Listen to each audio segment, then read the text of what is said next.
सभी को नमस्कार। मैं doctor Sanjay Jain, associate professor political science department, government college Kishangarh हूं और आज मैं आपको संसदीय शासन व्यवस्था या पार्लियामेंट्री सिस्टम के बारे में बताने जा रहा हूं। हम लोग अक्सर जो शासन व्यवस्था है उसको हम लोग दो भागों में या दो उसको तरीकों में बांटते हैं। कार्यपालिका और व्यवस्थापिका के संबंधों के आधार पर सरकार के दो स्वरूप हैं। पहला स्वरूप है संसदीय शासन व्यवस्था या पार्लियामेंट्री सिस्टम और दूसरा जो स्वरूप है वो है अध्यक्षात्मक शासन व्यवस्था या प्रेसिडेंशियल सिस्टम। क्योंकि आज हम पार्लियामेंट्री सिस्टम को डिस्कस करने जा रहे हैं, इसलिए हम लोग ये देखेंगे कि पार्लियामेंट्री सिस्टम किस तरीके से काम करता है। पहले पार्ट में हम लोग उसकी थ्योरी डिस्कस करेंगे और नेक्स्ट पार्ट में हम उसकी प्रैक्टिस देखेंगे। पार्लियामेंट्री सिस्टम, जैसा कि हम सभी जानते हैं कि पार्लियामेंट्री सिस्टम वह सिस्टम है, सिंपल लैंग्वेज में अगर मैं डिस्कस करूं तो पार्लियामेंट्री सिस्टम वह सिस्टम है जिसमें कार्यपालिका व्यवस्थापिका के प्रति उत्तरदायी होती है और वह अपने कार्यकाल के लिए व्यवस्थापिका के ऊपर या लेजिस्लेचर के ऊपर निर्भर करती है। अगर हम अध्यक्षात्मक शासन व्यवस्था की बात करें तो अध्यक्षात्मक शासन व्यवस्था में यह होता है कि जो व्यवस्थापिका है और कार्यपालिका में घनिष्ठ संबंध नहीं होता है और कार्यपालिका अपने कार्यकाल के लिए व्यवस्थापिका के ऊपर निर्भर नहीं करती है। इसका मतलब यह हुआ कि पार्लियामेंट्री सिस्टम में या संसदीय शासन व्यवस्था में व्यवस्थापिका का कार्यकाल निश्चित नहीं होता है और अध्यक्षात्मक शासन व्यवस्था में उसका कार्यकाल निश्चित होता है। हमारा आज का लेक्चर हम लोग उसको 4 भागों में मैंने उसको डिवाइड किया है और उसके जो लर्निंग ऑब्जेक्टिव्स हैं वो इस तरीके से रहेंगे कि definition of the parliamentary system, हम लोग उसकी परिभाषा देखेंगे। दूसरा, to understand the key features of the parliamentary system, हम लोग जो उसके मुख्य जो उसकी विशेषताएं हैं वो डिस्कस करेंगे। तीसरा, हम लोग मेरिट्स और डीमेरिट्स डिस्कस करेंगे, जो उसकी गुण और दोष हैं वो डिस्कस करेंगे।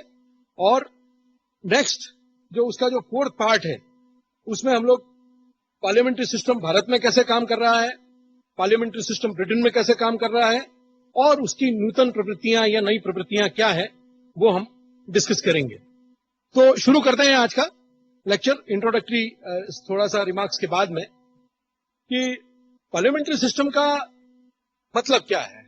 इसका सिंपल अर्थ है कि जो पार्लियामेंट्री सिस्टम है या संसदीय शासन व्यवस्था है उसमें कैबिनेट के अंदर उसकी शक्तियां निहित होती हैं और कैबिनेट के सदस्य लेजिस्लेचर के सदस्य या व्यवस्थापिका के सदस्य होने जरूरी हैं और वो व्यक्तिगत रूप से और सामूहिक रूप से व्यवस्थापिका के प्रति उत्तरदायी होते हैं और यह सरकार लोकतांत्रिक ढंग से चुनी हुई सरकार होती है।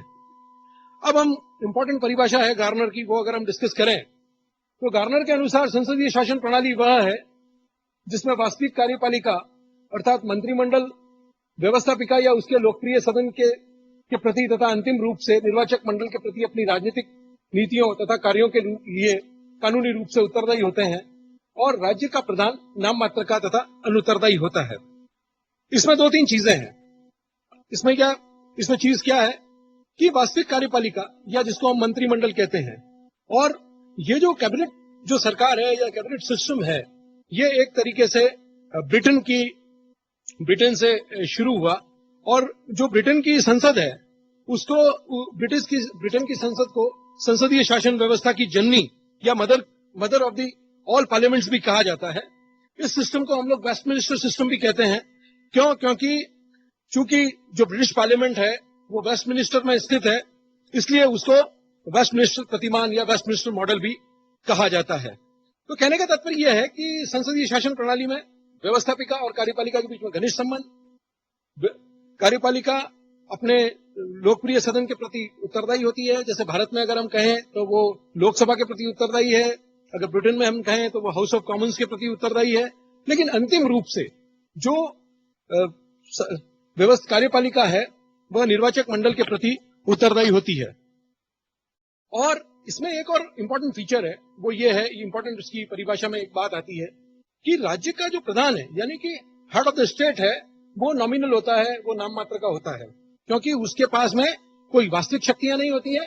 ये बात अलग है कि सारी शासन व्यवस्था उसके नाम से चलाई जाती है। संसदीय शासन व्यवस्था को मंत्रिमंडल शासन व्यवस्था या उत्तरदायी शासन के नाम से भी जाना जाता है। कार्यपालिका शक्ति किसी एक व्यक्ति में निहित नहीं होकर, ये इसका बिल्कुल ऑपोजिट है अध्यक्षात्मक शासन व्यवस्था का। वहां कार्यपालिका शक्ति एक व्यक्ति में निहित होती है और जो पार्लियामेंट्री सिस्टम है या संसदीय शासन व्यवस्था है उसमें कार्यपालिका शक्ति किसी एक व्यक्ति में निहित नहीं होकर मंत्रिमंडल या कैबिनेट में होती है। और इसके अलावा इस शासन व्यवस्था में कार्यपालिका व्यवस्थापिका के प्रति उत्तरदायी होती है और तथा इसे उत्तरदायी शासन व्यवस्था भी हम लोग कहते हैं। अब हम देखते हैं कि संसदीय शासन व्यवस्था की प्रमुख विशेषताएं क्या है। सबसे पहली विशेषता है difference between nominal executive and real executive. जैसा कि हमने पहले डिस्कस किया, नाम मात्र की कार्यपालिका और वास्तविक कार्यपालिका में अंतर होता है। पार्लियामेंट्री सिस्टम में या संसदीय शासन व्यवस्था में वास्तविक कार्यपालिका और नाम मात्र की कार्यपालिका में भेद किया जाता है, क्योंकि राज्य का प्रमुख या हेड ऑफ द स्टेट नाम मात्र की कार्यपालिका होता है। वह राष्ट्रपति, सम्राट, महारानी या गवर्नर जनरल हो सकता है। भारत तथा इटली इत्यादि अन्य कई देशों में राष्ट्रपति हैं और कनाडा, ऑस्ट्रेलिया और न्यूजीलैंड में गवर्नर जनरल हैं। Japan, Britain, Denmark, Holland, Belgium, Sweden, Norway में सम्राट या महारानी है।